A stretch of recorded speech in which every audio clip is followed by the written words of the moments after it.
streaming on YouTube. If you need to get out the door, that's fine. Just take us on the road, but listen to us in the car, podcast style. Don't try to watch us and drive. That's a terrible idea. You can do all that thanks to the Click on Detroit app, by the way.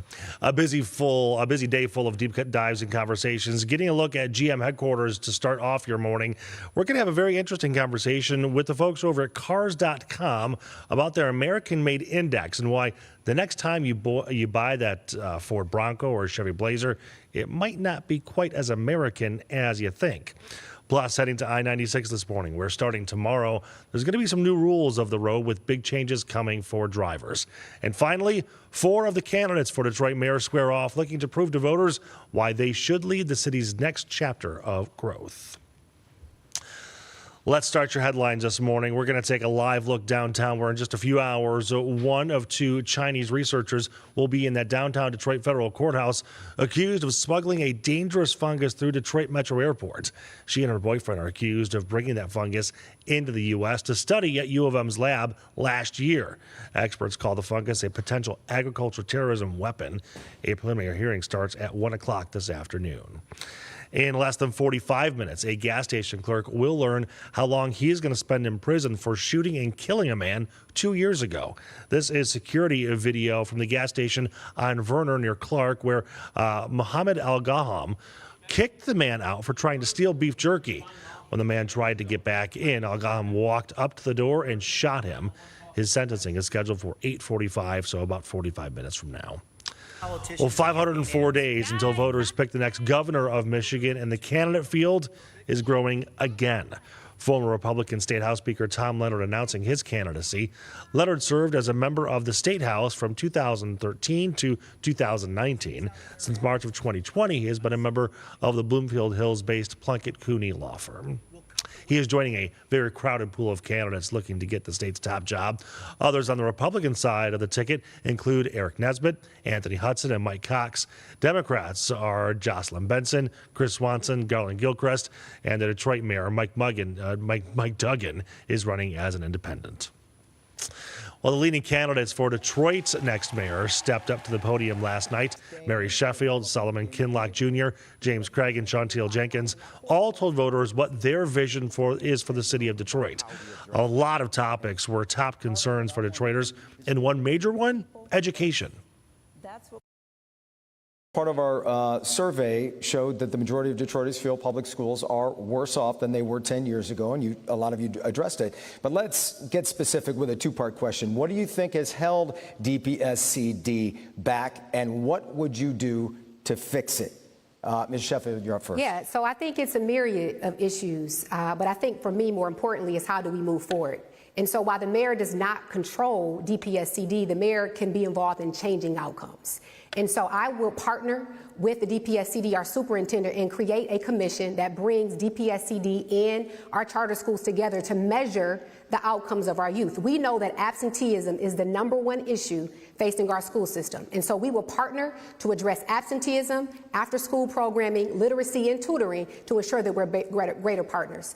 Also, we can partner more on the social issues that oftentimes prevent our youth from showing up to school and give the support to families as well.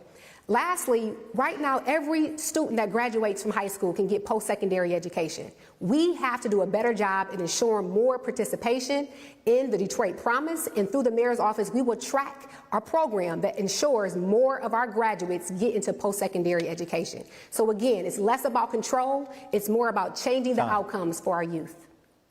Mr. Kinlock? We've been talking about fixing these school systems forever. And what I often refer to is that those plans are like cookbooks, but they don't cook, people do. You got to put the right people in place to make sure that the execution is getting done. I will be an educational mayor. The city of Detroit's residents have already decided that they want their school system to be governed by elected officials. What we lack is a comprehensive vision and a strategy on how to get there.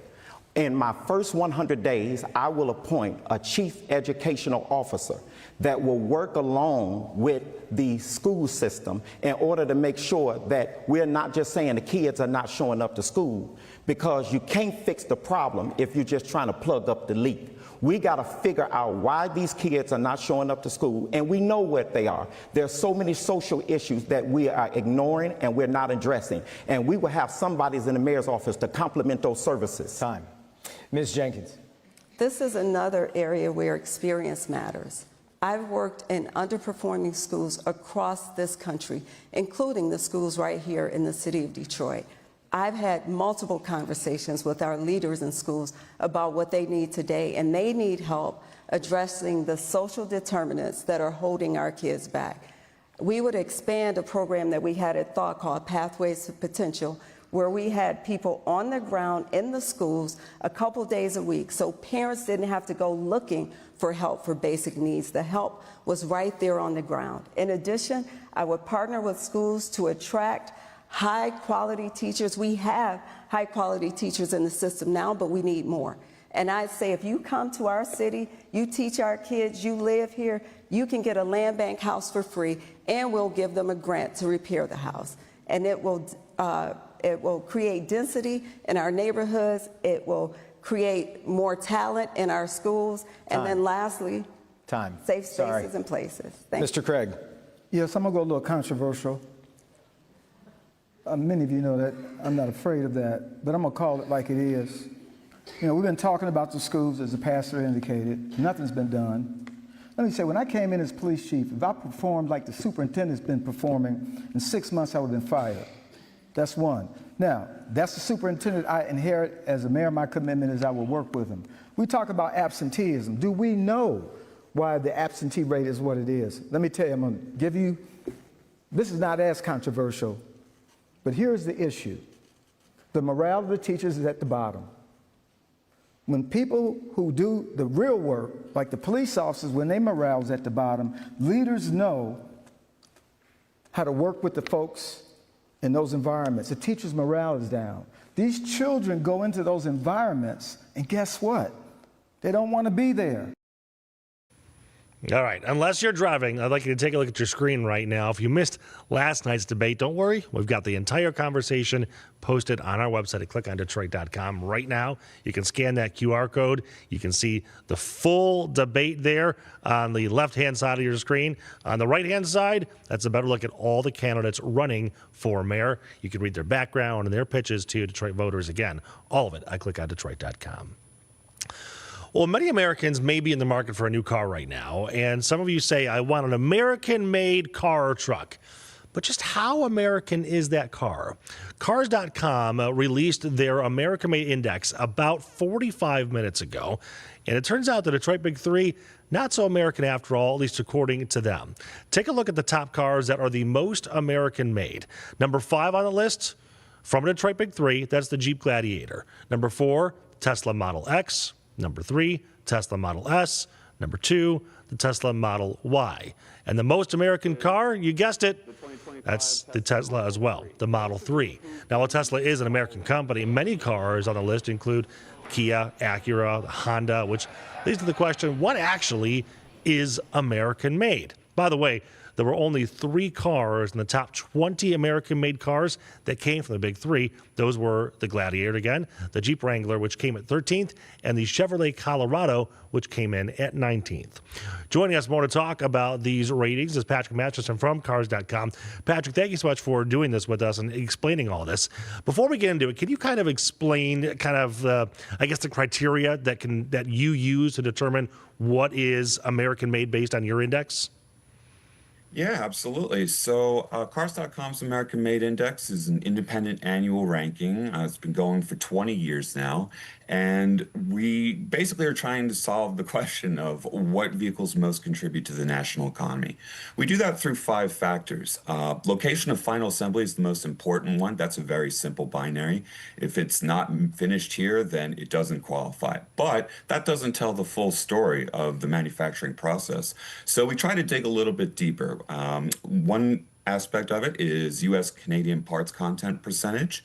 Another is country of origin for both available engines and transmissions. And then we want to account for the people who are actually building these things. So we have a manufacturing workforce score that's relative to the automaker's footprint. So, my family, when I grew up, it was kind of drilled into me that you buy Big Three, you buy American. Do you think that conversation needs to adjust a little bit based on the numbers you're seeing now? I think so. Yeah. One of the reasons we do this index and one of the reasons we do it every year is because things change constantly in the automotive industry. And, again, it doesn't tell the full story if you're just looking at the badge on the hood. There's a lot more that goes into the car manufacturing process than that. So digging a little bit deeper, trying to provide some context in terms of, what goes into the auto manufacturing process is the whole reason for this index. So yeah, having that conversation is something, if this is something that you're concerned about, this is one way to look at it. Right. So speaking of that conversation, I remember when Stellantis took over, and we've been through multiple versions of Chrysler, from Daimler Chrysler to Stellantis now. And some of the arguments I heard, well, the money eventually makes it back to America, or it's putting money in the American workers' pockets that are working on the lines in America. Is that still a valid argument? I think so, and we think so on behalf of this index. I mean, we try to get as close to the manufacturing process as possible. So when we talk about that manufacturing workforce component, the people behind it, we're drilling down to the actual assembly plants, where the tool and die happens, where the engine happens, where the stamping happens. We're not accounting for the C-suite. We're not accounting for marketing departments. We want to know this without having access to people's salaries. This is about as close as we can get to where that money ultimately goes. So I don't know if you know the answer to this, and if not, that's okay. But what's the reaction from the big three, from Ford, GM, Stellantis, when they see this index and see that they're barely on it? Well, so that's not quite true. They definitely have a significant presence. In fact, GM has more nameplates on the index than any other manufacturer. Ford also very prominently represented. So to say they're not on the index. Well, I guess I should have qualified that by saying the top 20. Yeah, I mean, it's a complicated process, and I think the reaction typically is tepid for those who don't make the top 20, but there's also a reason for that. And we can cut that data a different way, again, talking about how many vehicles are on the index. There's a lot that goes into it. It's not just any one particular component. So there's more to be told with that story. Yeah. Speaking of stories, I wanted to ask you and get your opinion on this. We saw General Motors announcing some retooling of plants in Orion Township, and then obviously redoing more of the EVs down at Factory Zero in Hamtramck. Are you anticipating the next time you do this index next year that because of the tariff policies, things are going to change dramatically? That's a great question. Auto manufacturing, we say there are changes every year, but the long-term effects kind of take a few years to take hold. So the tariffs aren't reflected in this year's index. They were only implemented in April, and our data collection happens between April and May. Will there be changes next year? I wouldn't be surprised, honestly, but we try to think of the index as more reactive than predictive. We're just capturing a snapshot of the manufacturing as we're collecting that data. So what's going to happen next year? I'm fascinated to see, but predicting anything more specific than that, hard to tell from here. Anything on the index that surprised you? A couple of things, actually. Yeah, the Kia EV6 we knew was going to be made in Georgia, but the parts content percentage, going back to that domestic parts content percentage, the shock was that it had more than any other vehicle, 80%. So that was a real surprise for me. The other surprise, sort of going the other way, is the Cadillac Lyriq. We're still in the first generation of that SUV, and to see the parts content percentage drop so precipitously from 62 to 12% was a real surprise. Still made the index, though. So I'm curious, when you talk to normal, everyday people who are out there looking to buy a car, do you think, are they surprised when they see the results of your index? Always. I mean, that's, again, one of the reasons we keep doing it is that people just automatically assume, oh, well, most American car got to be a Ford or a Chevrolet, right?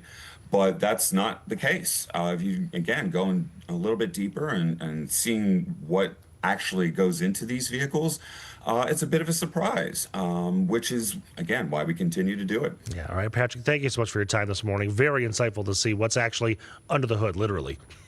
Yeah, thanks very much for having me. All right, take care. Let's take a live look at the Hudson Building downtown this morning. It's looking like a picture-perfect summer day today. That's going to be a different story tomorrow, Miss Ashley Barresi. We're inviting her into the Nook to talk about some severe storm chances when we come back.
Welcome back to Local 4 Live. Let's take a look at my picks this morning. This is a thank you to Rob Palma for sending in this video this morning.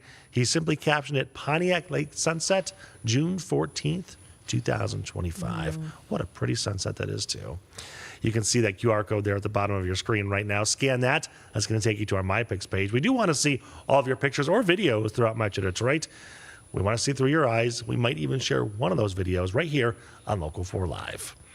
Okay, Ashley is here in the Nook, and I'm a little concerned because this forecast. I know you've been picking my brain about it. I know, but realistically, like, this could be a doozy.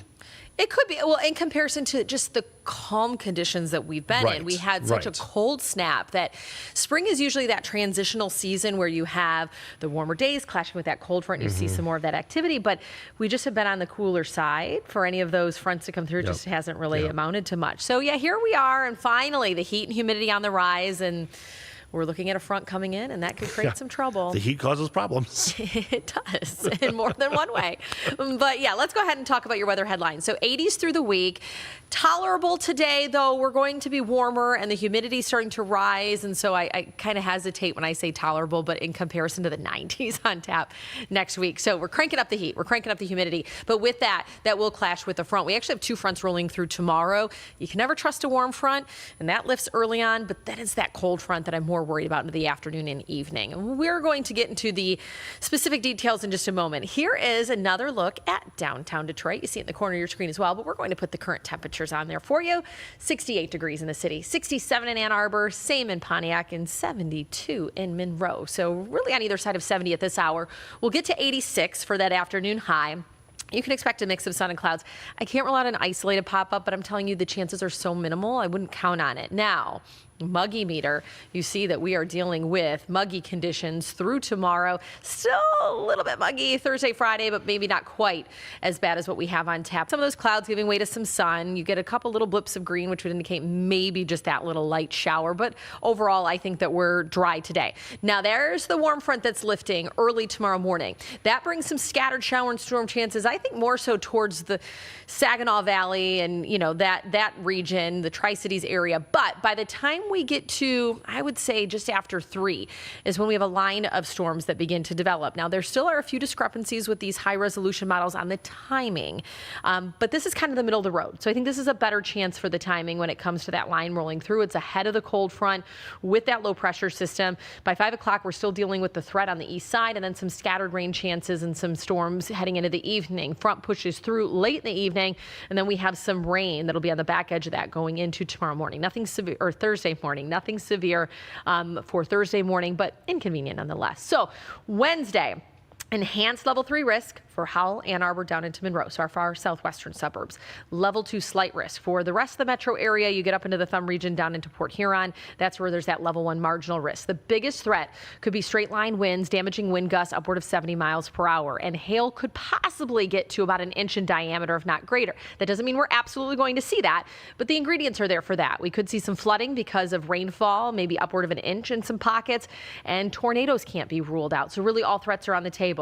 We will dry out on the afternoon of Juneteenth, 80 degrees, pretty seasonal day, turning partly cloudy, but then we're cranking up the heat. We're talking 90s by the end of the weekend going into early next week, triple-digit heat indices. We're just not used to that. We haven't had a 90-degree day yet. Normally, we will clock about 13 in a year. We had 14 last year. Earliest, well, on average, I should say, our average first 90-degree day is around June 18th. The absolute earliest was May 5th, but we're pretty on par with that time of year where we should be hitting the 90s. But we have issued forewarned weather alert for tomorrow due to the increased threat for storms. And then just like the summer solstice, we're bringing in that summer heat going into the weekend. Okay, for the storm, then it's not a matter of if, it's a matter of when. Exactly. The ingredients will be there. I'm pretty confident that we're going to see some strong storms roll through. Yep.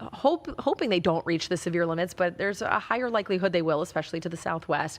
But it's still that timing that we're trying to pinpoint exactly. So I think the safe bet is to say your afternoon and evening have your severe weather plan in action, but we're going to be diving into each model that comes in hour by hour today to really fine tune that timeline. I'm always fascinated by the work that you have to do to try to pinpoint that, because you've got several models in front of you and you're collecting all the data, and sometimes they're conflicting, right? So you got to try to figure out what's what in front of you. You know, a good comparison is when we're in hurricane season, and sometimes you see, these national weather forecasters showing you what we call spaghetti plots, and it's the line of where the hurricane can go. And sometimes they're like all over the place, right? And then sometimes they're right in line. And that's no different than the models we look at for severe weather. Is like, is the timing all together? Are they all over the place? And so that's why we're really waiting for a few more runs. So you don't like spaghetti then?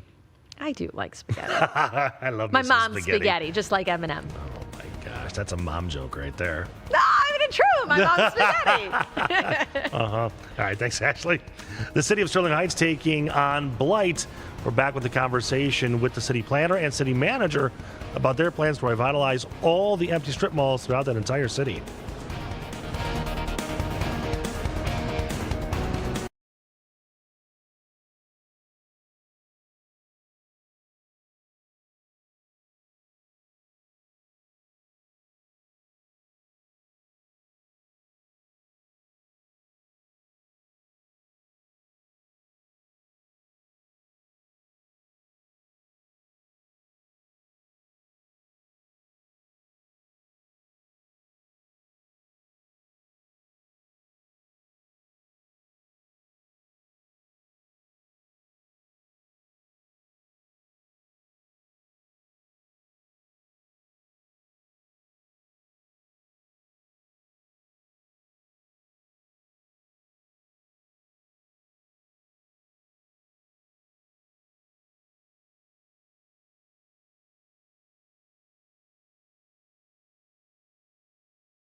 Monticelli, new into our newsroom this hour, the mother of the Oxford school shooter taking her fights for freedom to the Court of Appeals. Late last week, an Oakland County judge ruled her and her husband would not get a new trial. Both are currently serving sentences for manslaughter in connection to that 2021 shooting. Now in a new filing, Jennifer Crumbly is asking the Michigan Court of Appeals to let her out on bond as she appeals that process. If you're watching us on Local 4, turn over to Local 4 Plus right now. Some great conversations on Local 4 Live. We're about to talk to leaders of Sterling Heights on their plan to revitalize blighted strip malls in their city. Then a look at a new rule on the road regarding the flex lanes of I-96. And finally at 9 o'clock, a roundtable discussion breaking down the key points of last night's Detroit mayoral debate. And Ashley is going to be back with a look at your forecast in just a few minutes. Keep it right here on Local 4 Plus.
From downtown Detroit, Local 4 Live starts right. Well, welcome back to Local 4 Live, and thank you for joining us on Local 4 Plus or on clickondetroit.com. If you're listening on the go, thank you so much. Just don't watch it. Listen to it. No crashes necessary. Let's get to your big headlines of this morning. A local connection found during the investigation into the shootings of two Minnesota Democratic lawmakers and their spouses. The gunman, Vance Bolter, was arrested Sunday night and formally charged with first-degree murder Monday afternoon. Investigators say Bolter had a hit list around 70 names on it. Some of the targets were Michigan leaders. Michigan Representatives Debbie Dingell and Hillary Scholten were targets on the list. Scholten canceled a town hall last night out of caution. Dingell says she knows she was a target, but didn't say anything just yet. Well, four of Detroit's mayoral candidates faced off last night in Detroit's mayoral debate, and the debate was relatively tame until it came to the closing arguments. That's what we need in our next day. Detroit, you inspire me every single day, and it has been an absolute honor to serve in this city. I have been here with you, alongside you, fighting for you, whether it's in the streets, boots on the ground, connecting and empowering, or in the suites, passing policies and programs that directly impact your quality of life. We have accomplished so much, but we do know that there's still so much more that we can do together. Imagine a Detroit where housing is affordable, where our educational system is strong, where our neighborhoods are walkable and vibrant, where safety is a right and not a privilege, and where economic opportunities are within reach for every Detroiter. That's the Detroit that I believe in, that I'm fighting for. And with your vote, we can and we will get it done. So let's get to work, Detroit. Ms. Jenkins. Thank you for being here tonight. In order to have the Detroit that we all dream of, we have to have a leader who is experienced, prepared, and committed to doing the work. So the choice is clear. If you want a future that includes more guns in schools, locking up our kids, Craig is your guy. If you want a part-time mayor who's working 2 full-time jobs, Kinlock is ready. If you want a mayor who shows up on Instagram but doesn't show up for meetings, then follow Mary. But if you want a mayor who is committed to this city and will continue the progress that Mayor Duggan has brought to this city over the past decade, then keep thinking Jenkins. I am Santil Jenkins. I've worked in nonprofit, for-profit, business, and education. Thank you. Mr. Craig? The gloves are off now. Let's party. No, I'm okay with that. Because all of you know, first and foremost, I'm a Detroiter. I love this city. Both times that I lived here, I lived in the city of Detroit. I could have moved anywhere, but I stayed. And when I left service, I stayed. I'm a public servant, and I am not a politician. I'm not going to tell you something for a feel good. I'm going to tell you how it is. And I did it as your chief, and many of you know that about me. I have, unlike my colleague, a proven track record of success. Now, let me tell you what a proven track record of success looks like. Executive level leadership, and let's not forget, a mayor has to be able to effectively handle a crisis. Let's think about 2020. Detroit City. Time. Okay. Mr. Kinlock. Some of my opponents tonight evidently have forgotten that construction does not happen by destruction, that you cannot build yourself up by tearing other people down. That's why we need a different type of leadership. I'm grateful tonight that we've had an opportunity in order to discuss the issues that are relevant to the citizens and the residents of this city. And I'm looking forward to the opportunity over the next 7 weeks that I'm going into every city council district holding my own forums, because I'm not interested in kissing the rings of individuals who believe that they got the right to talk on behalf of people, but I'm gonna talk to the people. 2 things we need to know. Number 1, what are we building in Detroit? And 2, who can we trust to get it done? Lift every block with Kinlock. That may have been the most heated portion of the debate that was right here on Local 4 last night at 7 o'clock. Coming up the next half hour, we're going to have a full roundtable to break down the entire debate. We'll be right back.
Welcome back, everybody. The city of Sterling Heights is looking to jumpstart its blight problem. The main culprit, empty strip malls across the city. The city recently approved an ordinance that creates neighborhood and district nodes. Essentially, the zones will clear the way for different types of businesses to allow them to open in the empty strip malls, from golf simulators to restaurants, even supermarkets and gyms. I've got the city manager, Mark Vanderpool, and the city planner, Jake Parcell, both here in the Nook in our new studio. Thank you so much for joining us, guys. I guess I'm going to kind of start at the beginning. This blight issue, it kind of plagues every city. You know, it happens over time. But how do we get to that point where we find that we have so many vacancies that we just don't know how to solve the problem? Yeah, so blight is a common word people use, but it's a little misleading here. Sure.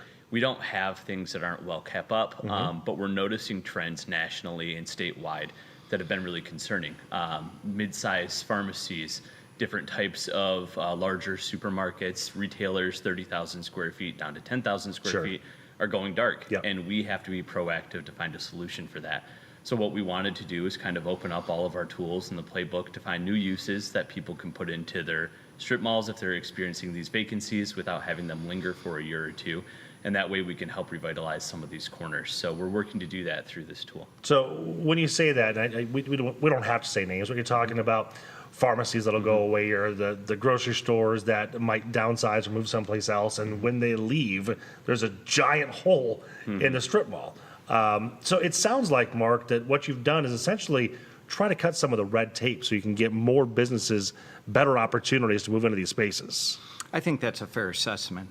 And as Dr. Parcell said, we really don't have a true blight problem in Sterling Heights. It looks that way, though. Nothing against the city, right? Because it happens in every single city. But when you start to see, things close down, you think, and it you're doesn't right. look exactly. I think your assessment is spot on. When you get a major anchor grocery store, you get a pharmacy or the like that closes, it in these mini commercial centers, it does tend to suck the life out of them. Right. So that's something we have to be very proactive and cognizant of, and master plan through that. You know, we can't control every changing market condition.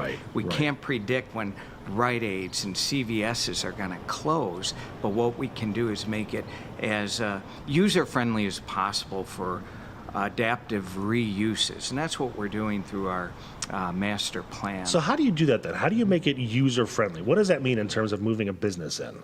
Yeah, so in these select areas in the city, we're allowing more uses now than anywhere else through the overlay district.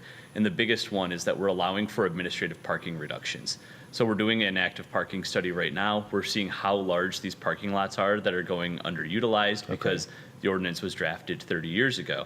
And now we're allowing for new development in the parking lots to eat up this space that's being unutilized, bring in new tenants, or to bring in a new use that has a different parking requirement without seeking a variance from one of our boards. Okay, so I'm thinking in terms of real life situations.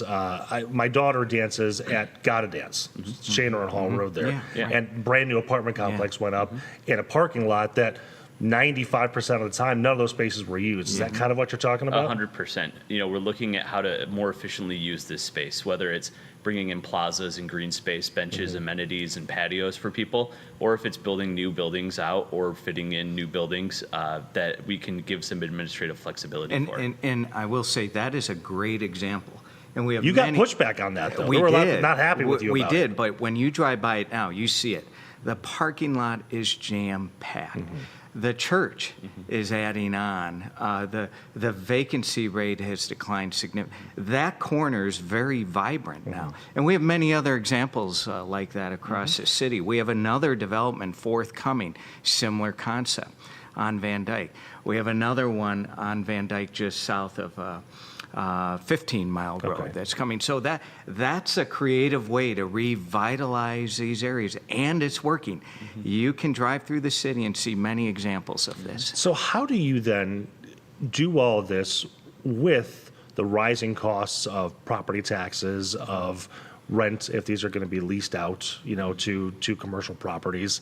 When the costs of owning a business are so astronomical now, how do you then convince people to move in when it's going to be a lot more expensive than it was 20 years ago when the last place opened up? Well, those are conditions we can't control. Right. You have no control over the market. We can't control right? interest rates, but what we can do is make the community, make our commercial areas as desirable as possible so that businesses, the return on investment, it's easier to achieve in our city than perhaps somewhere else. Now let me say that it's just a teeny piece of the puzzle, this revision or master plan. It's very complex. You have to have really vibrant residential areas. You have to have vibrant, in our case, we have this amazing industrial corridor that goes through our city. We have 70,000 jobs. So it's a vibrant community, and when you create synergy tends to grow. So those master plans are hundreds, if not thousands, of pages long. Sometimes. Oh yeah, they They're are daunting for us. But they work. They do work. I mean, look at Lakeside. If we didn't develop the plan that we now have for Lakeside, that mall would be, talk about sucking the life out of an area, that whole region. That would have happened. That could have been vacant for decades. We've seen examples of this across the country. But our master planning process that we started 10 years ago yielded this amazing development that's forthcoming with demos starting shortly. That's an amazing development that's creating synergy that's going to have, there's already speculative development going on around it. I've heard the word synergy multiple times at this point, and I am curious, and I've never really thought about it from the city's perspective, especially planning. Is it your job to find ways to not only attract people to come to these businesses, but also just make it easy to get to them? Because just driving there without a problem is half the battle.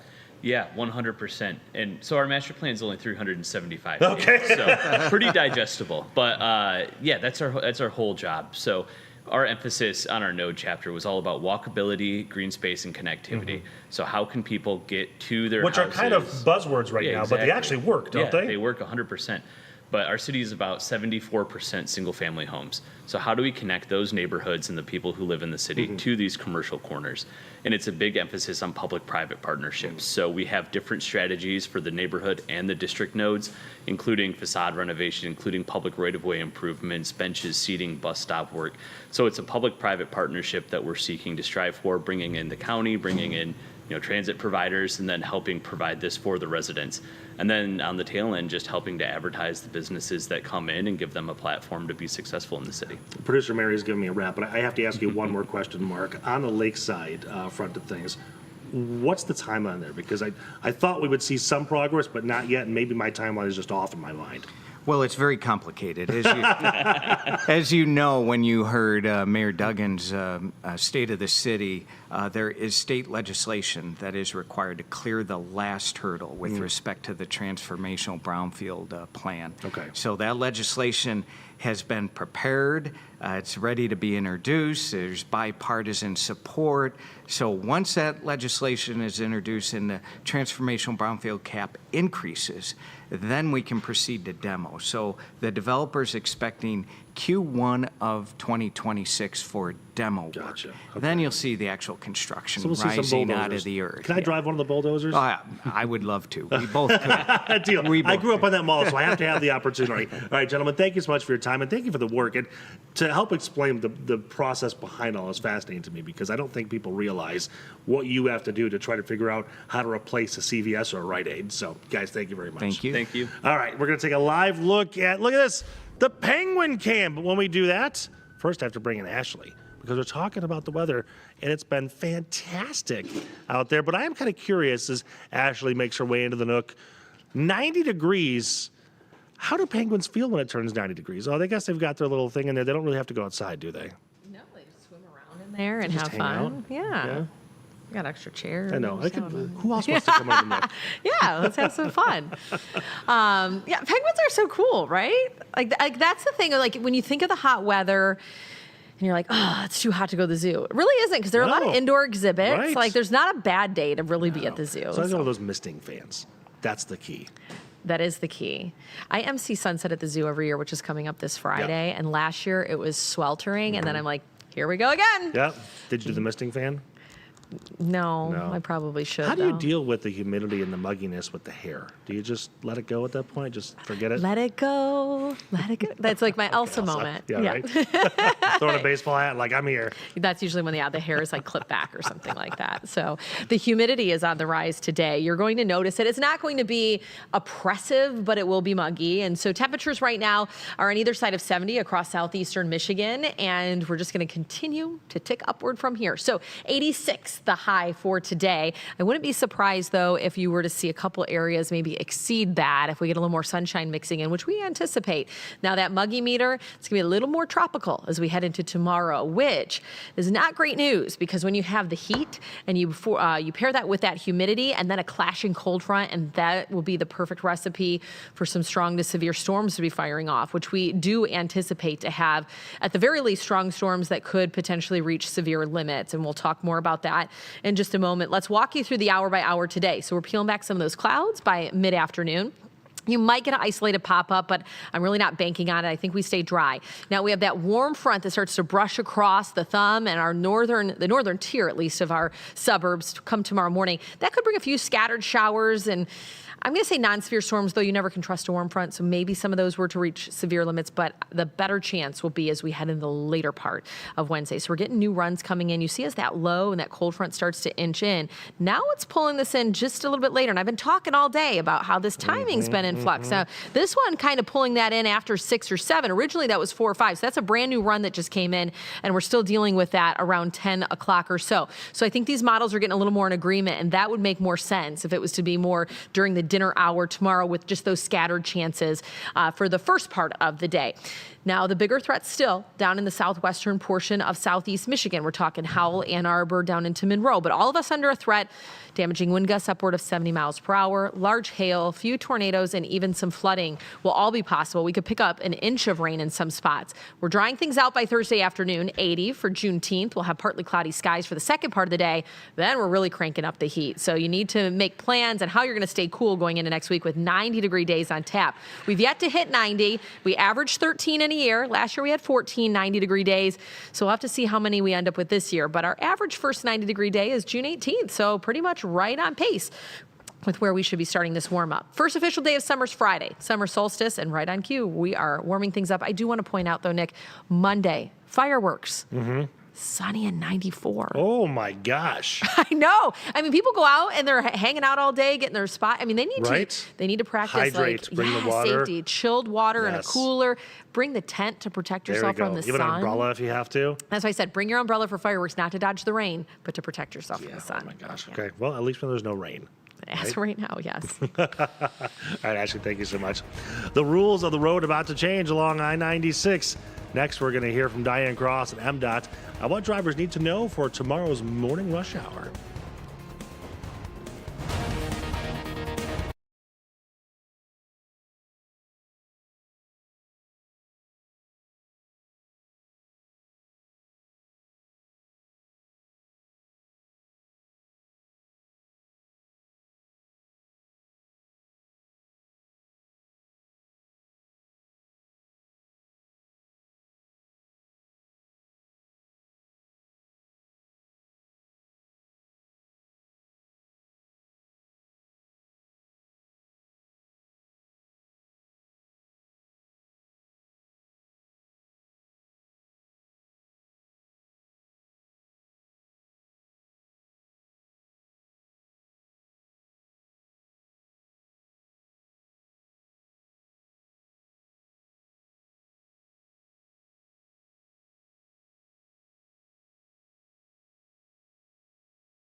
Welcome back. It's 8:52 here on Local 4 Live. Tomorrow, something's going to debut on I-96 over in Oakland County. Ramp metering being introduced from Milford to Novi roads.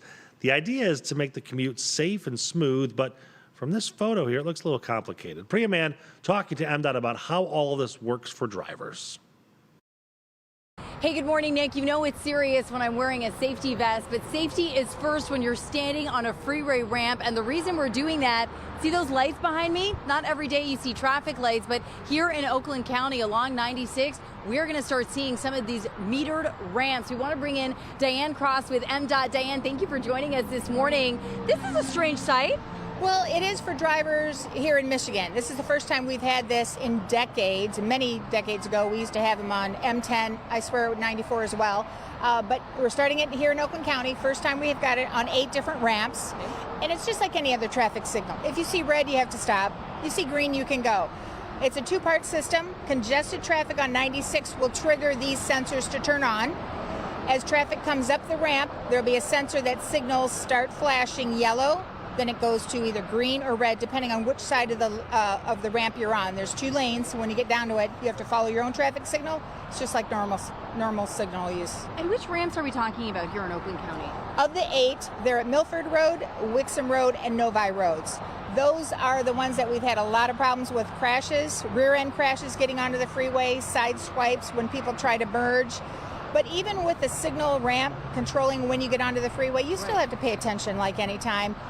Watch your speed compared to the rest of the traffic, but the goal is we're not going to let you get onto the freeway if it's too congested. You'll just sit there with the red light until it's clear. And while that sounds like it might be a long time, it won't be. It'll be a reasonable amount of time, but when you get a green, you know it's going to be safe for you to merge. You know, you talked about safety, of course. When drivers are coming up here, we need to treat it like we would any other traffic light, right? Very much so, because running a light is an offense. You can get points on your insurance and a ticket, so you need to be conscious of that. And I'm not sure which agency, in addition to MSP, you might have local Oakland County, you might have local PD that might also be monitoring that. So, but really the safe thing is the goal. Red, you got to stop so that you don't merge into already congested traffic, that people don't start tapping their brakes, get the domino effect of backing things up, which makes everybody late for work. And what were the results you saw in other states that you wanted to bring it here to Michigan? I believe it's in about a dozen other states, and they've had good success with it, and it was time to rebuild 96 anyway, so we always look at what else can we do. Is there anything else we can do as long as we're rebuilding the freeway?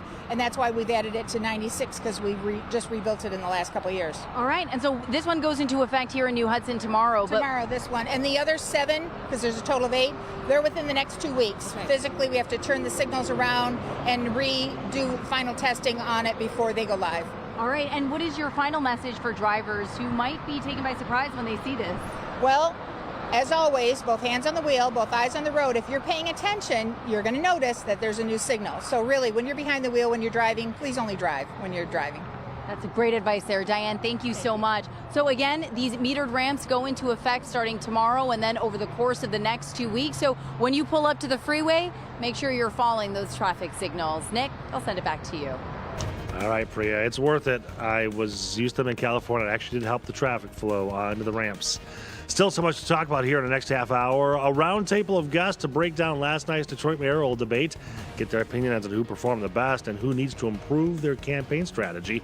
Also, a new blood test approved by the FDA that can diagnose Alzheimer's faster.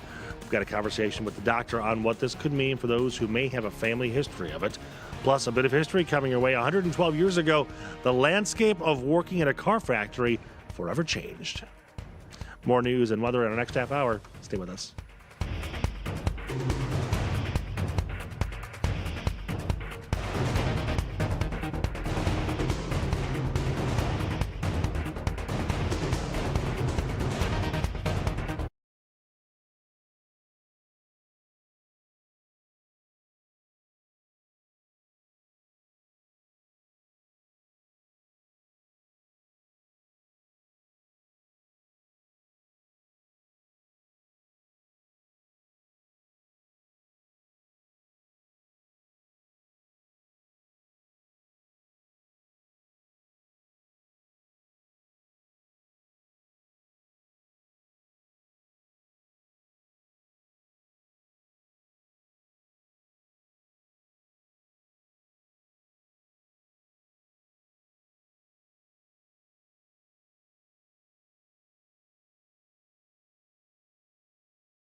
From downtown Detroit, Local 4 Live starts right now. Hey, good morning, everybody. Welcome to Local 4 Live. It is now 9:01 on your Tuesday morning. I'm Nick Monticelli. We've got a lot to cover in this half-hour news. Let's try to break it all down for you. We're going to start with a live look at Detroit right now. It is the morning after the mayoral debate, and we're talking about all the big moments with a panel of political experts, the roundtable, as we call it.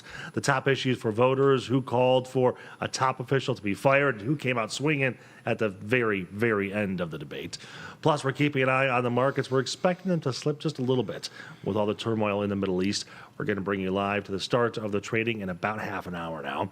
And weather is a big story this week. Our team of meteorologists has issued a forewarned weather alert for tomorrow. Ashley watching potential severe weather heading our way. Well, there are 9 candidates on November's ballot, and 4 of them met the polling requirements for last night's debate. Mary Sheffield, Reverend Solomon Kinlack, James Craig, and Chantel Jenkins all took the stage at Wayne State last night. The 4 were chosen by recent polling done by the Glenn Garriff Group. We asked Detroiters who plans to vote in the primary, who they would choose right now. Anyone who got 6% of the vote above qualified. All 4 candidates took that stage last night to dig into what their vision is for the city. Crime, drugs, and guns were one of the top concerns we heard in the polling. And to help break down last night's debate, I'm sitting with 3 people right here. Orlando Bailey, the Executive Director of Outlier Media, Portia Roberson, the CEO of Focus Hope, and Sheila Cockrell, CEO of Citizen Detroit. Thank you so much for joining us here this morning. I guess let's just start here. Your initial takeaways from last night. Personally, I was expecting a little more fire in some bellies. Yeah, I think so too. I think that I expected them to try to drive down on policy because we haven't heard enough of that. And I think right now they're trying to appeal to those voters who they know are listening for more. But I did expect that there would be a little bit more rumbling, I guess, between candidates because we are in, about 3-4 weeks away from absentee ballots going out. And so if you're going to make a mark, these are the times to make it right now. Yeah, Orlando, you had mentioned when you were on Flashpoint a few days ago that you were looking for some actionable items, some real policy. Yeah. Did you hear any of it? A little bit. We heard some of the candidates talk a little bit about how they would want to pare down on the property tax and figure out other revenues for the city because the property tax revenue is a significant piece of revenue, but it's also a small piece of revenue. The biggest revenues we get are from income tax and our gaming tax on the casinos. And so I enjoyed hearing, Chantel Jenkins talk about a penny tax or Mary Sheffield talk about a half-penny tax. It shows that they are thinking about it and be moving beyond the platitudes that we've been hearing in the primary season. Yeah. Sheila, we were curious if there was going to be any teaming up on maybe Mary Sheffield because she's leading the polls. I didn't see any of that. It seemed like it was every man for himself out there or woman for himself out there. I think that's right. It seemed to be, first of all, I think the structure of having to come up with a serious policy discussion in 1 minute or 90 seconds very difficult. Is very hard to do. Right. I mean, this is even smaller than soundbite. Right. And so I think I have to give everybody the opportunity to to have some grace about the fact that you can't say a whole lot. So Orlando's point, I think, is well taken. I just think it was.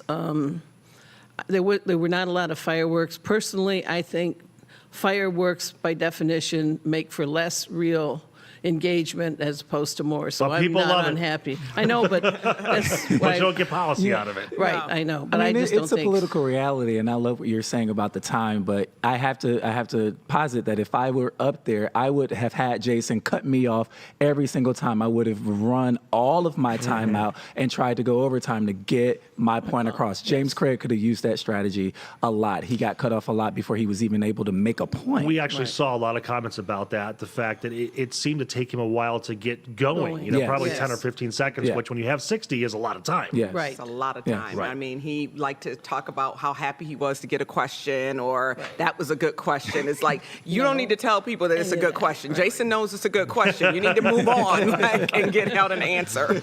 Speaking of questions, one portion of the debate, there were targeted questions towards every single candidate. Let's take a listen to that for a moment. You have said you would still run your church and preach on Sundays if you're elected mayor. How can you do both effectively when most agree that being mayor is a 24/7 job? Well, let me be clear. I will be a full-time mayor 2.0. But I understand leadership because you can be an executive and not be a leader. But you can't be a leader and not be an executive. One of the things that I understand is how to build teams. A church that's 105 years old cannot be ran and operated by one person alone. It takes a team of people. Just like I cannot pastor alone, I would not be the mayor alone. You have a deputy mayor, you have a chief of staff, you have chief operating officer, you have department heads. I will be a full-time mayor, but I will be a mayor that will go to church on Sunday, and when he goes to church on Sunday, he will preach. What's wrong with a mayor that has a Christian conscience? Ms. Jenkins, this question is for you. The last time you were elected to City Council, you resigned just a year into your term. Why should voters trust you're going to be totally committed this time if you're elected mayor? Because I've been totally committed to Detroit my entire life. I was at the City Council table during the bankruptcy. My last day at council, we announced that we were exiting the bankruptcy, and then I went to do something very similar to what our current mayor did when he left the prosecutor's office early. I went to be a CEO at an organization that was helping vulnerable families, very much like the one I grew up in. I know what it feels like to live in a house with no heat and no water. And I've been able to help our most vulnerable citizens across the city over the last 10 years. We provided more than $100 million in assistance to the most vulnerable families, and I'm very proud of that fact. In addition, I am even more prepared today for this moment in our city's history. Thank you. Mr. Craig, for you, in a recent poll that we've talked about, we know we've talked about it tonight, Detroit primary voters saying crime is one of their top concerns, but they also in that same poll say they view you more unfavorably than any of the other 8 candidates in this race. What do you say to the voters who think someone other than the former police chief is the one to improve crime in the city? Well, you know, I appreciate you asking me the question, and I'm going to tell you why. When I was the Detroit police chief and the deputy mayor, at one point, Mayor Duggan called me in the office and said, you know, you got a 75% approval rating. Politicians would crave for that. Let me just say it simply. I'm going to talk about the elephant in the room. I'm a Detroiter first. Yes, I'm a conservative. I was a conservative Democrat, and now I'm a Republican. Unfavorability comes down to one thing: partisan, partisan, partisan. What makes me different now? I was effective as your police chief, and I was a Republican. Nothing changes. I got the job done, and so I understand the concern that some folks have. My commitment is I will lead like I did as the police chief, and as your mayor, I will do the same thing without partisan politics. It doesn't work. And by the way, every city I've worked and led in. Time. Ms. Sheffield, for you, you've been criticized for missing committee meetings on City Council. As many as 90% of the planning and economic development standing meetings over the last 3 years. How can voters trust that you'll be committed to the job as mayor when your recent record suggests otherwise? So I think it's unfortunate that whoever published that article took that route. And this is what happens when you have no substance, you have no record, and no policy to run on. I'm an ex officio member of every committee as the council president.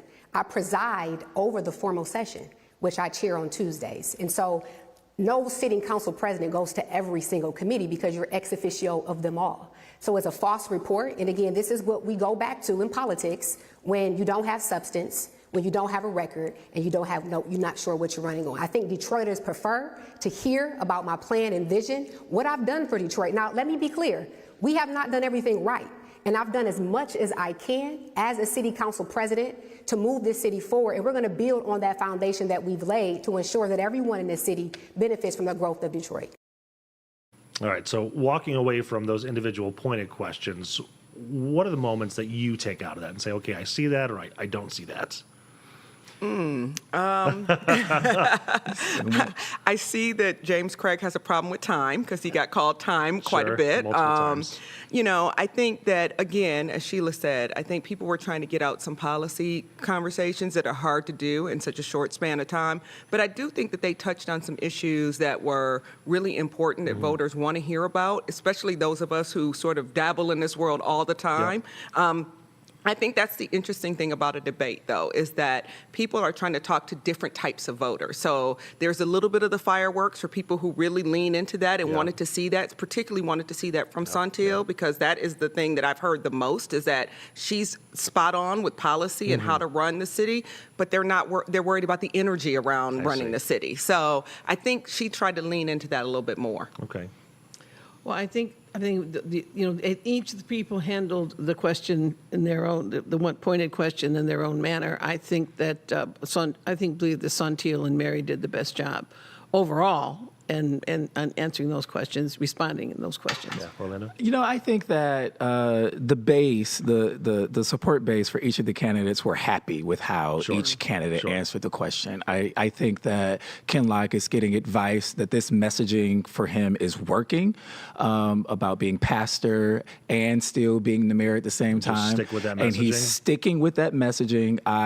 Do you think that landed?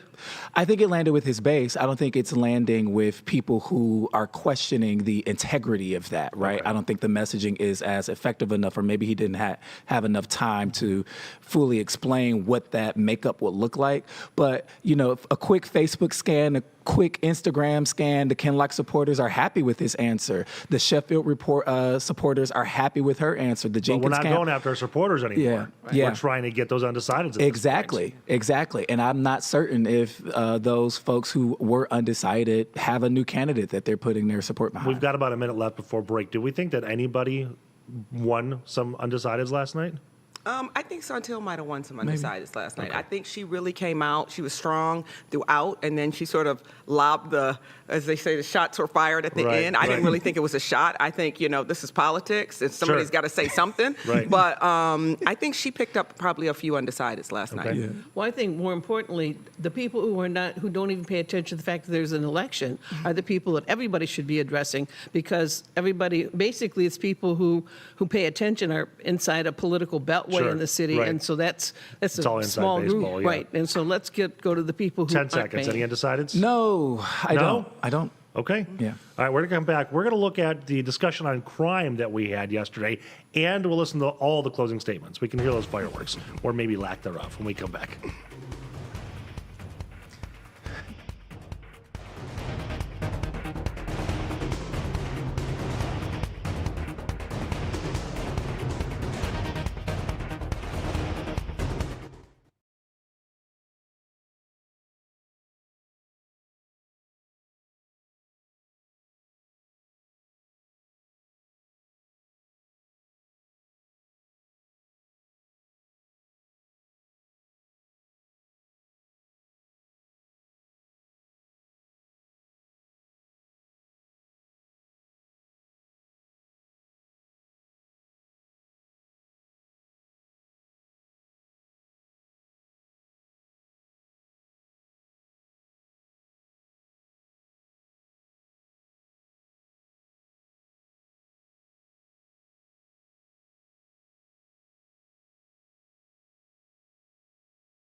Welcome back to Local 4 Live, everybody. In studio right now, again, Orlando Bailey, the Executive Director of Outlier Media. We have Portia Roberson, the CEO of Focus Hope, and Sheila Cockrell, CEO of Citizen Detroit. Again, thank you for joining the roundtable. We were kind of anticipating at least I was, a little more robust conversation on crime. It was a good conversation, but I thought there'd be more, especially from the former police chief. I do want to hear, we're going to listen to the entire conversation about crime right now.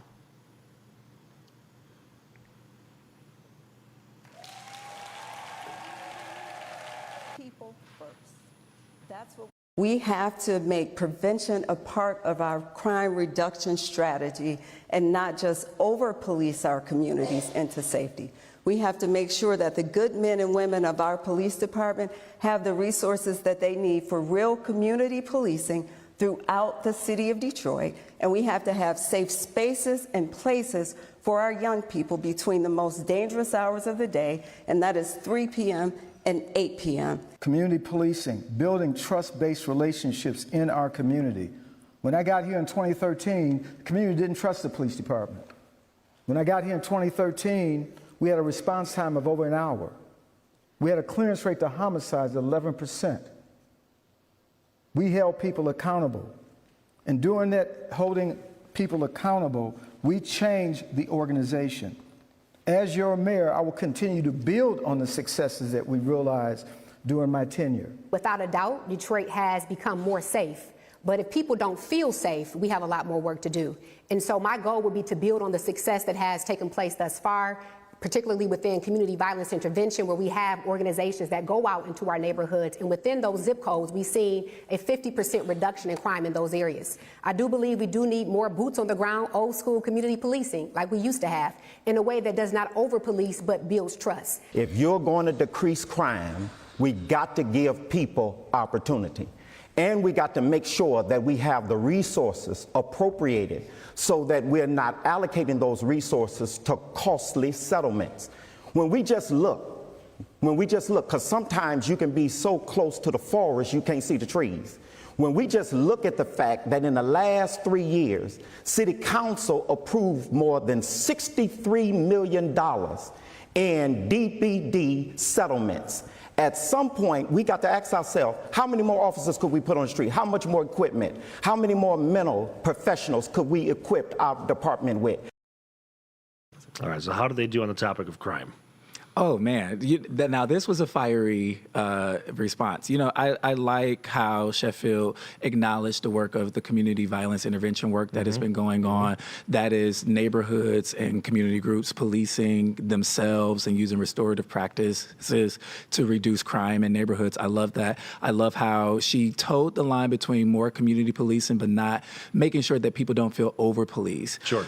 Ken Locke had a really solid point about the high number of police misconduct settlements that take place at the city council table, millions of dollars every year. It's a large part of the budget. He didn't really close the point, I think, like he wanted to because he ran out of time, but I do think it's worth noting. Okay, Portia. Yeah, I think they all address crime as well as we could have expected from them. I think the idea of, again, not over-policing, I think was a huge issue. I think Santil brought up 3 to 8 o'clock is the most violent time. I think Mary did great in saying that, like, people have to feel safe. I know that the numbers reflect that crime has gone down in Detroit, but honestly, I don't know that people feel that the crime Numbers is... and feelings are two different things. Two different things, two totally different things. And deciding where you want to live is based upon your feeling about some place. It's not based upon, oh, I looked at the data and the data says I'll be safe in Detroit. It's about how you feel every day walking in and out of your home. Yeah. Yeah, I think Orlando and Portia have said it all. I think they all did pretty good on that. Although I do think the lawsuit settlement thing, not to get nerdy and techie here, that money doesn't come out of the police budget. That's literally part of the general fund. We should address the question of why we have so much police misconduct, which goes to looking at the way Public Act 312, binding arbitration, takes control of the process of disciplining cops out of the control of the leadership of the department and puts it in the courts. Yeah. So during the debate, we talked about crime, affordable housing, education, the former police chief going as far as to say that he would fire, Dr. Nikolai Vitti. Which one of these topics? He can't do that. Right, he can't do that. Right. Things they cannot do. Fact check. Exactly. Yeah, he doesn't have that power. Right. Of those topics, what do you think is going to matter most to voters, and more importantly, the voters who actually are voting? Well, I think crime is still Right. going to be one of the key issues Okay. for any voter in Detroit. I mean, that's always going to be something that people are concerned about. I think development in neighborhoods is still going to be a huge topic for voters as they think about what's going to happen over the next 4, 8, 12 years. I mean, we've seen the development. We know that there is still the idea that there are two Detroits. There's downtown and there are the neighborhoods. So I think people are going to be concerned about where is the investment in our neighborhoods, both as it relates to fighting crime. Certainly education came up, even though the mayor doesn't control schools, but how do schools get better in the neighborhoods? Why can't we now go to a neighborhood school like you could when I was growing up, right? People don't want to send their kids to that school. When people decide where to live, it's about whether or not they can send their kids to school in that neighborhood. We're running out of time, and I do want to talk about the fireworks in the closing statement. So we're going to watch that entire thing, and then we'll have one final conversation. Detroit, you inspire me every single day. And it has been an absolute honor to serve in this city. I have been here with you, alongside you, fighting for you, whether it's in the streets, boots on the ground, connecting and empowering, or in the suites, passing policies and programs that directly impact your quality of life. We have accomplished so much, but we do know that there's still so much more that we can do together. Imagine a Detroit where housing is affordable, where our educational system is strong, where our neighborhoods are walkable and vibrant, where safety is a right and not a privilege, and where economic opportunities are within reach for every Detroiter. That's the Detroit that I believe in, that I'm fighting for. And with your vote, we can and we will get it done. So let's get to work, Detroit. Ms. Jenkins. Thank you for being here tonight. In order to have the Detroit that we all dream of, we have to have a leader who is experienced, prepared, and committed to doing the work. So the choice is clear. If you want a future that includes more guns in schools, locking up our kids, Craig is your guy. If you want a part-time mayor who's working 2 full-time jobs, Ken Locke is ready. If you want a mayor who shows up on Instagram but doesn't show up for meetings, then follow Mary. But if you want a mayor who is committed to this city and will continue the progress that Mayor Duggan has brought to this city over the past decade, then keep thinking Jenkins. I am Santil Jenkins. I've worked in nonprofit, for-profit, business, and education. Thank you. Mr. Craig? The gloves are off now. Let's party. No, I'm okay with that. Because all of you know, first and foremost, I'm a Detroiter. I love this city. Both times that I lived here, I lived in the city of Detroit. I could have moved anywhere, but I stayed. And when I left service, I stayed. I'm a public servant, and I am not a politician. I'm not going to tell you something for a feel good. I'm going to tell you how it is. And I did it as your chief, and many of you know that about me. I have, unlike my colleague, a proven track record of success. Now, let me tell you what a proven track record of success looks like. Executive level leadership, and let's not forget, a mayor has to be able to effectively handle a crisis. Let's think about 2020. Detroit City. Time. Okay. Mr. Kinlock. Some of my opponents tonight evidently have forgotten that construction does not happen by destruction, that you cannot build yourself up by tearing other people down. That's why we need a different type of leadership. I'm grateful tonight that we've had an opportunity in order to discuss the issues that are relevant to the citizens and the residents of this city.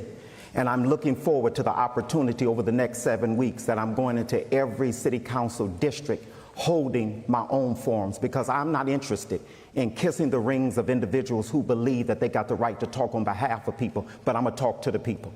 2 things we need to know. Number 1, what are we building in Detroit? And 2, who can we trust to get it done? Lift every block with Ken Locke. All right, we've got 2 minutes left here in the show. I put fireworks in air quotes because it's nothing like we've seen in the past. This is the most decorum right? I've ever seen. Okay, so let me ask this. I'll start with you. Who won? Was there a winner? I don't think there was a winner. I think Sheffield and Jenkins came out on top of the entire event. Okay, Portia? I would agree. I think, Sheffield came and did what she needed to do, but so did Jenkins. I mean, I think Santil came and presented herself in a way that people will maybe take another listen to what she's talking about outside of what was considered fireworks. Okay. Orlando. In terms of the candidates who were able to espouse more about their policies and their viewpoints, I think Santil and Mary both did an excellent job of doing that within the time constraints. I think Kinloch had a really fiery response to Santil's shots at the end, and also him just sort of answering the critique that he doesn't show up to community forums and saying, I'm not interested in kissing the rings of people who think they speak on behalf of people. I want to go directly to the people. People will disagree with that, but I thought it was a solid answer for the forum that he was at. Yeah, I agree. All right. Well, thank you so much for joining us here on Local 4 Live. Great insight into the debates. Believe it or not, this election is just under 2 months away now. Yeah, the absentees go out this week. Yes. That's right. That's right. Okay, Orlando, Portia, Sheila, thank you so much for coming. Absolutely. All right, when we come back here on Local 4 Live, we're going to look at Action's forecast. There's a storm brewing. We'll talk about that. And it's not a political one.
From downtown Detroit, Local 4 Live starts right now. Good morning. Welcome to Local 4 Live here on Local 4 Plus. Look who's here. We're out of the Nook, too. I know. All right. They let us out of the corner. They unlocked the cage here for a minute. Yeah. Okay, your forecast, not only we're talking about the storm, but the 90s. 92, 94? I don't know about you. I'm joining the Nick train and complaining that 90s are too hot. Look who's finally here. I mean, give me 70s and sunshine, low humidity, and I'll take that all summer long. Exactly. I know, but here we are. And, It's Michigan. We'll take it. We'll deal with it. Ooh, look at the bird. Look at that. Look at well, hello, birdie. That is really cool. The Belleville Birds? The Belleville Birds coming to say hi. I've never seen them on that camera. Sometimes you see a little spider, but like that. I wonder if they're nesting up there They or might something. be. Oh, that'd be sweet if we could like pan the camera and get like little birdies. What if we could catch them hatching? thought you were going to say something else, but yeah, that would be great. If Ashley Barrissey. Let's talk weather. So our weather headlines, we are going to be in the 80s over the next several days. Those birds are just hanging What is out. going on down I don't know. Are they fighting? Or that's not Do you know fighting. sometimes you can pick birds up on radar? Really? When they're migrating and there's a lot of them, like the Oh. radar sweep will sometimes pick Okay. them up. Yeah, you learned something new today, right? Sure did. 80s through the week, and then we have some storms on tap come Wednesday. It's kind of like squirrel, or, you know, it's hard for Every us to time we see focus. Yeah, them. and then 90s will be on tap as we go into next week. So that's what Nick was alluding to. We'll talk more about that heat in just a second. Right now, we're sitting well into the 70s all across southeastern Michigan. It's only 9:30, and so it's upward from here. We'll get into the mid, if not upper 80s by this afternoon. So partly cloudy skies, 86 for the afternoon high. Maybe hit that lake at Belleville, pool somewhere to try to stay cool. Sprinklers would be a good option as well. The muggy meter will be even more tropical come tomorrow before we start to get a little reprieve once showers roll through. But the heat and humidity clash with the cold front that'll roll through lower Michigan tomorrow, and that's what's bringing us a severe threat. So let's talk more about what's on tap. We're peeling back those clouds this morning, so the clouds will give way to some sun. We'll have a mix of sun and clouds this afternoon. Slight chance for a little pop-up, but I'm not really banking on it. Now, that front is a warm front tomorrow morning. You never can trust a warm front. It'll lift. It brings the possibility of some showers and storms up into the thumb region. But by the lunch hour, now our new data's coming in, getting a better grasp of, I think, some scattered showers and storms through the midday hours. So lunch hour till maybe about 3 or 4. Then there's this little window. The atmosphere can re-energize ahead of a cold front, and that's going to trigger the possibility of what I believe will be the severe window. So that strong to severe line will start to roll through, maybe closer to about 5:36. It's pushing eastward, overtaking the area by 11. We're still dealing with maybe some remnant light rain, but that severe threat should be lifting at that point. Cold front goes through. Beyond that, we could get some more rain that will usher into early Thursday, probably pre-dawn hours, and then we're drying things out. So that's the latest model run. I think it has a much better grasp of how this pans out time-wise. We're still under level 3 enhanced risk in our southwestern suburbs, including Howell, Ann Arbor, and Monroe for tomorrow.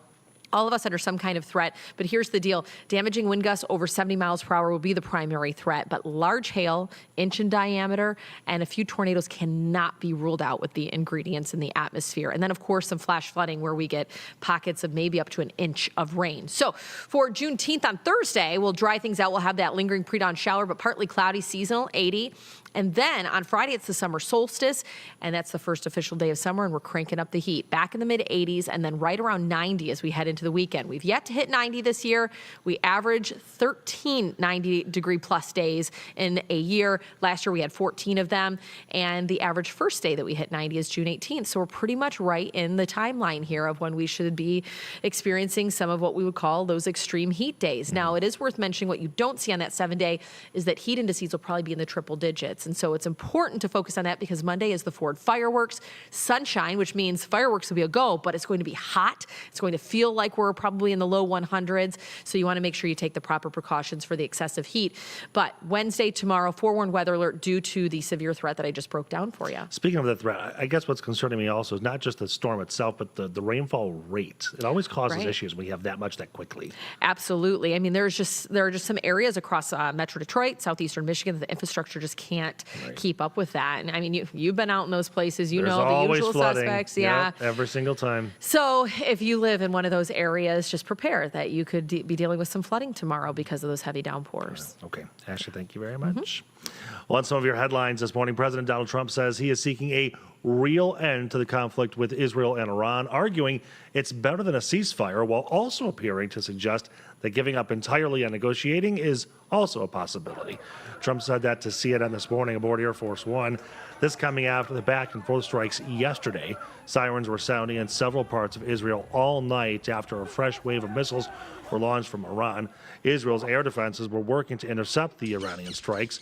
You can see video of missiles passing north of Jerusalem, and a CNN producer in Tel Aviv reported hearing explosions in that city.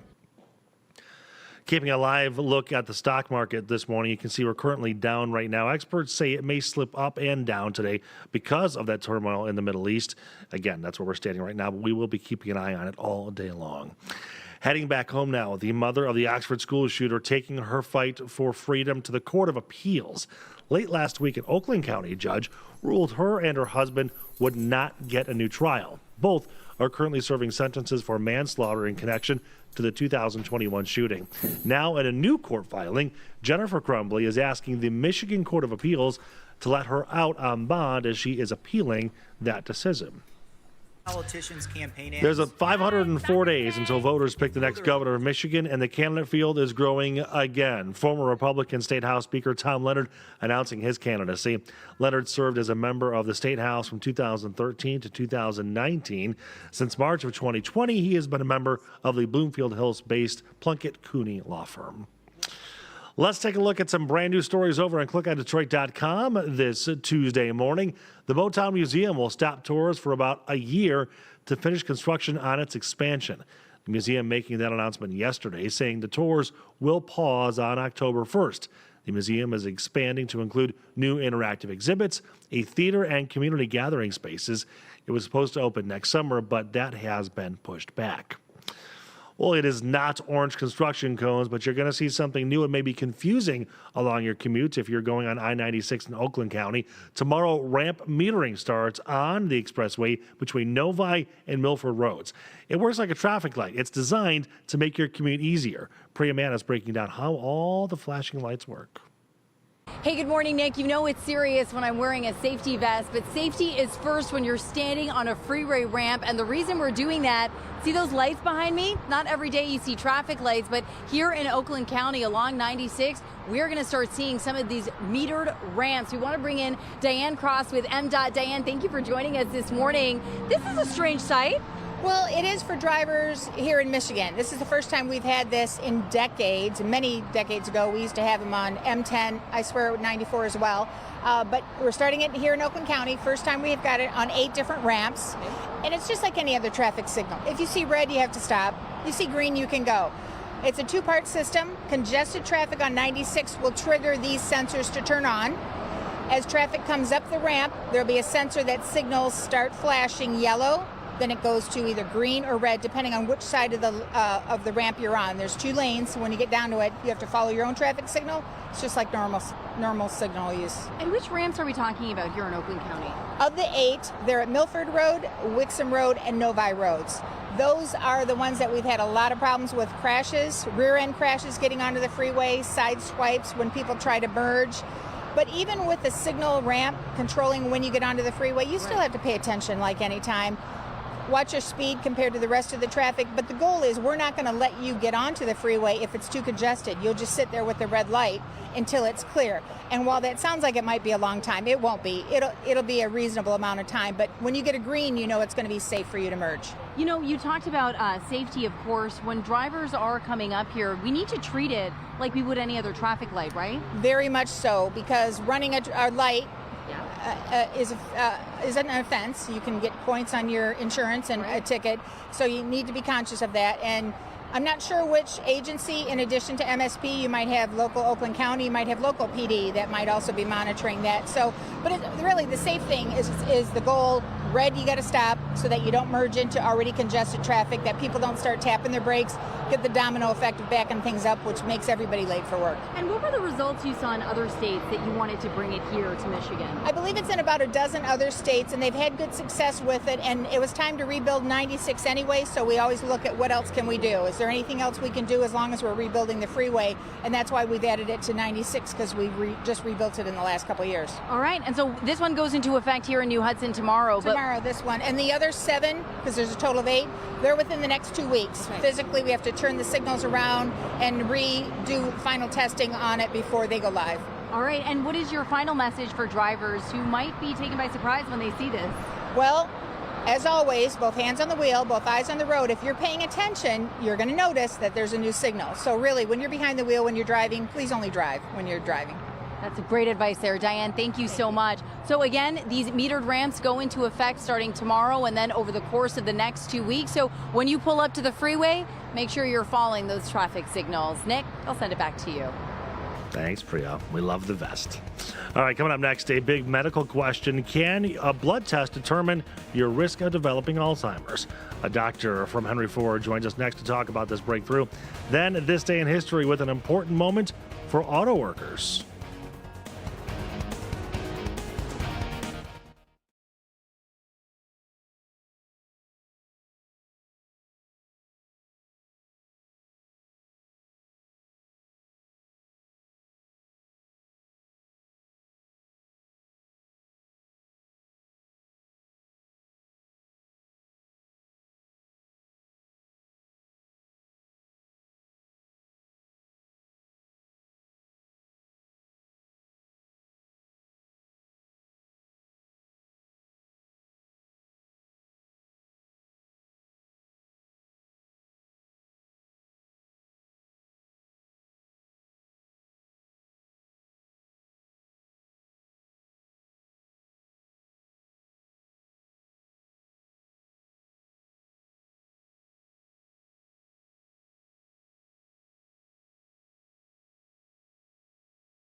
Welcome back to Local 4 Live. Some pretty important things happened on this day in history. Today is the 112th anniversary of the very first auto strike in the U.S. You're looking live at downtown Detroit right now.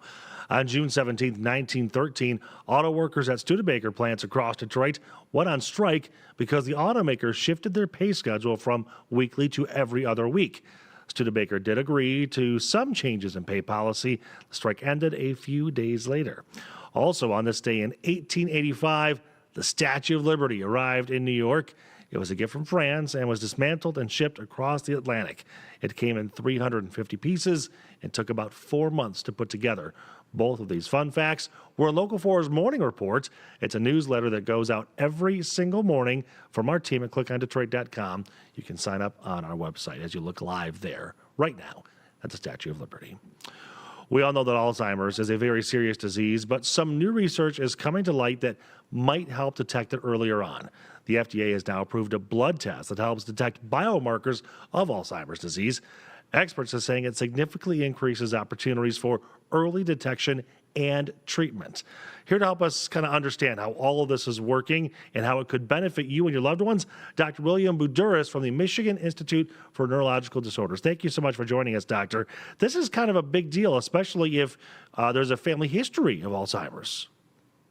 Yeah, thanks for having me join, Nick. I appreciate that. So this is a big breakthrough. We do have a few biomarkers out there. This one in particular, Lumipulse, was just approved last month by the FDA for testing people with mild memory loss, 55 and older. So what exactly is it looking for? Because forgive me, I'm not a doctor nor a scientist. So how can you figure this out? No, it's a very good question. So the hallmark findings in somebody with Alzheimer's is they have abnormal protein in their brain, two specifically, beta amyloid and another protein called tau. And what this blood test is able to do is it's able to calculate the ratio of amyloid and tau. And it seems to correlate pretty well with PET scans and spinal fluid as far as predictive value of Alzheimer's. Now, how far can you go? I mean, we're talking about earlier detection here. How early? So the blood test itself is for anybody 55 and older who exhibits any cognitive impairment, and that could be very mild. The key with this disease process is we know people are living with Alzheimer's well before they manifest clinically. And so we want to get people into the office and get evaluated as soon as possible when they start exhibiting mild cognitive impairment. For the longest time, this has been one of those things that we've just lived with because there hasn't been any great treatment for it. And now we're starting to turn the page on that. What do you think this early detection does for treatment? Well, I think that you're right. This is a very exciting time. We as neurologists have been prescribing the same medicines for many years now that frankly are suboptimal. And we're starting to get into some new intravenous medicines now that are actually able to remove the amyloid plaque out of the brain. And the way that we're getting closer and closer to being able to put people on these medications is we're doing testing, spinal taps, PET scans. These are expensive. Sometimes there's accessibility issues with them. So this is really groundbreaking information with this lab test. You know, hopefully we can continue to see more and more development of biomarkers because being able to screen people with these blood tests is going to be very helpful. So you talked about removing the plaque. Are we talking about a cure here or just slowing down the progression? Yeah, we're not there yet. So there's no cure. I mean, I will tell you there's quite a few medications in the pipeline. So I think we are just starting to see a breakthrough in the new medications. But right now, the ultimate goal is getting people diagnosed early, removing the plaque, and hopefully what we see over time is stabilization and slowing progression, frankly, until there is a cure. So you don't have to give me the numbers, but I know you've been doing this for quite some time now. How big of a deal this is? Kind of put it in perspective for me. Okay, we all know that, you know, with good primary care management, people are living longer and longer. You know, roughly 6+ million people in the United States with Alzheimer's, 55 million worldwide. And frankly, if you look at the statistics, you're talking about the numbers doubling in the next 25 years. Huge impact. If I am a patient or a family member who has someone they love that is struggling with this, what's your advice if they're watching this and saying, I need this blood test or I want to get tested? What do you tell them? You're talking about somebody that has symptoms? Or somebody that has already been diagnosed. Well, I guess if you've been diagnosed, you don't need the biomarkers. But yes, if you have symptoms. Well, I think we should know soon. You know, the FDA approved this last month. So as of right now, we don't know exactly what this is going to cost. We don't know exactly what the insurance companies, when they'll approve it. But I think that, you know, once we have that piece of information, it will certainly be something that we will have conversations with of patients, you know, besides the other testing that we do. Yeah. What's your best guess on a timeline? Again, you've been doing this for long enough to kind of give me an educated guess here from once something is FDA approved to actually available for patients. Yeah, that's a great question. We're hoping in the next couple months. Oh, wow. Okay. That's phenomenal. I did want to ask you, I've got you here. You are involved in a field here. I know you do so much more things outside of Alzheimer's, but this is what we're talking about right now. It has to be incredibly frustrating for someone like you who's dedicated your entire professional career to something like this, and still we don't have a cure. We're getting closer, but not there yet. It is very frustrating. Obviously, you feel terrible for the patients, but you know the other part of this that we frankly always seem to forget is the caregivers, right? Because the caregivers are under immense stress as well, and the financial impact on families is staggering. And one last question for you. I'm sure somebody watching this has a loved one with Alzheimer's. What's your best advice for working with them? Because the progression will happen eventually. How do you not get frustrated yourself and just kind of keep having whatever conversations they are over and over again? You do. You get very frustrated. You try to stay positive. You make sure that they have avenues for resources, support groups, local chapters of the Alzheimer's Society. Family support's huge, looking at day programs for people, ultimately looking at more structured living environment, you know, as progression occurs. But you are correct. It's a very difficult and frankly devastating disease. But you feel guilty feeling frustrated at the same time. You do. You do, absolutely. Yeah. All right, Dr. Bernards, thank you so much for your time this morning. And really, we can't wait to see what this is going to look like in a few months for patients. We agree. Thank you for having me. Take care. All right, let's take a live look over downtown Detroit right now. Next, Kim DiGiulio from Live at the D is going to join me here in studio. She's going to talk about what's happening on Live at the D in just a few minutes. Keep it right here on Local 4 Plus.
Welcome back to Local 4 Live, 9:53 here on your Tuesday morning. You send them, we show them.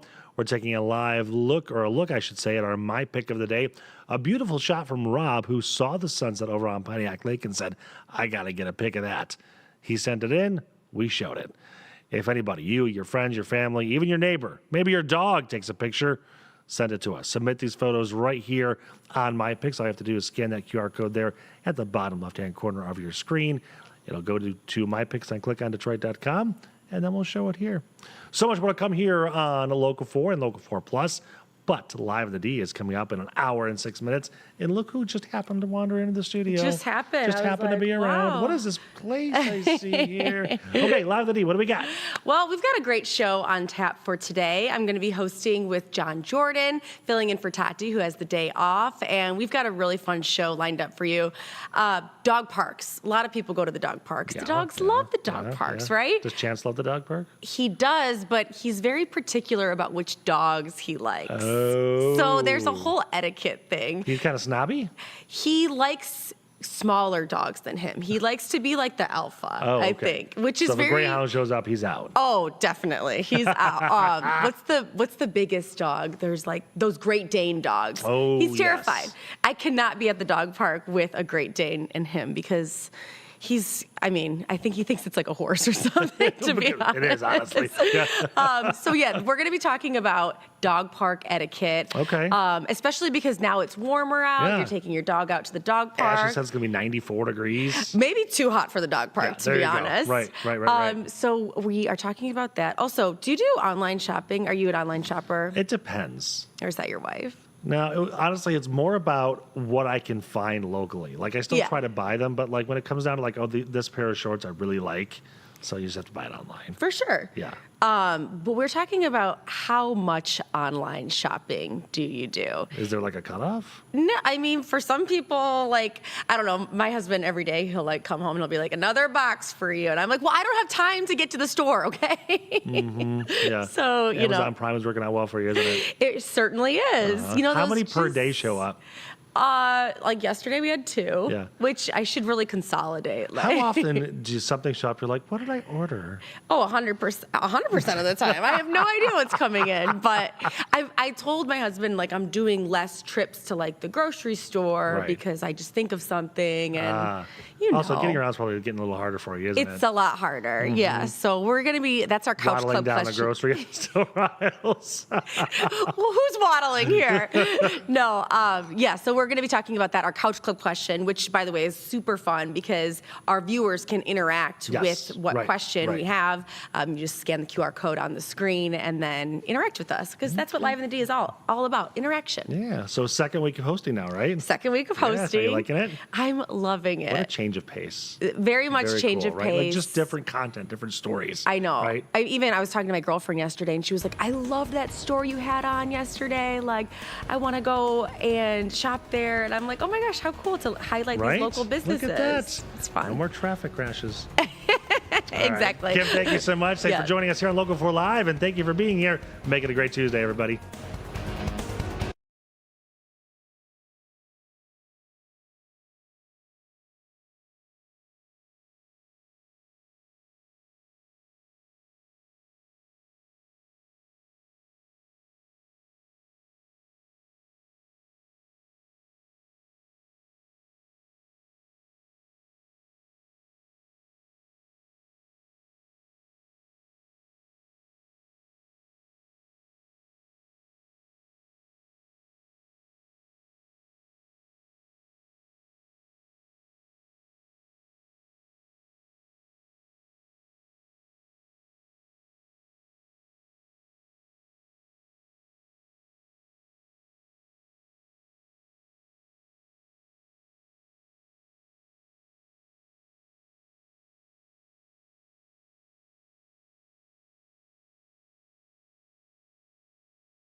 Today on Live in the D, a story for those of you who like alcohol-free beer. Many prefer it because it doesn't get you drunk, but a new study suggests it could be doing your body some serious harm. Plus, walking is a healthy way to burn some calories and stay in shape. We're going to show you some of the best walking shoes tested by fitness experts and foot doctors. And Michigan Humane joins us with new and helpful tips to keep your pet safe. It's all coming up on Live in the D at 11 a.m. Well, the heat is on. We are back into the 80s today, mid to upper 80s in some spots under partly cloudy skies. Chance for an isolated afternoon shower. However, most of us will stay dry. Better chance for showers and storms as we head into tomorrow. That's where we are going to have a slight to enhanced risk across southeastern Michigan for them being severe. Otherwise, check out these temperatures hanging out in the 80s through the week, and we'll be right around 90 degrees Saturday, well into the 90s heading into next week.